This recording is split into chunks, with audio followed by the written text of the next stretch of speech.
अन्याय नाही सहन करायचा, असं बरोबर. होतं नेहमी. आणि पुण्यामध्ये आल्यानंतर त्याला जास्त चालना मिळाली. लोकांसाठी काम केलं पाहिजे. आपण डॉक्टर आहे, आपण एका वेळी एक पेशंट बरा करू शकतो.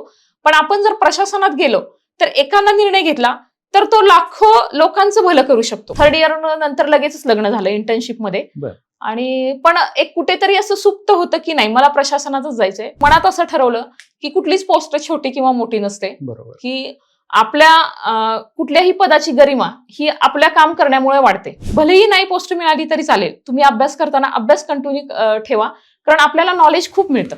किमान आपल्याला एमपीएससी जगायचं कसं हे तरी शिकवते. दिवाबत्ती घेऊन, अक्षरशः कंदील घेऊन 50 वर्षापासून वाद असणारा रस्ता डायरेक्ट तहसीलदार नाही, काही नाही, डायरेक्ट आम्ही खुला केला. पहिल्यांदा बघितलं तर काही कुठेच दिसेना, आम्हाला नदीच दिसेना, ओगळ पण दिसेना. माझ्या अंगावरती लोक दगड घेऊन आलेली होती. नदी तुमच्या गावातून जाते आणि तुम्ही हे त्या गावचे कलेक्टर आहात, निर्णय तुम्ही घ्यायचा आहे. आपण नो अपील नो वकील या तत्वाने काम करायचं. ह्याच्यामध्ये सर पानंद रस्ते असेल, लक्ष्मीमुक्ती असेल किंवा जातीचे दाखले वाटप असेल, ह्याच्यामध्ये मला पण सर प्रचंड त्रास झाला, भयंकर. म्हणजे सर्वसामान्य लोकांकडून नाही, पण ज्या लोकांना असं वाटत असतं की बाबा ह्यांनी कुठेतरी फील्डवरती येऊ नये, ह्यांनी प्रत्यक्ष काम करू नये, की आपलं जे काय आहे ते त्यामुळे चालत नाही, असं एक असते समाजात, अशी पण लोक असतात. त्यामुळे ह्या लोकांकडून मलाही त्रास झाला.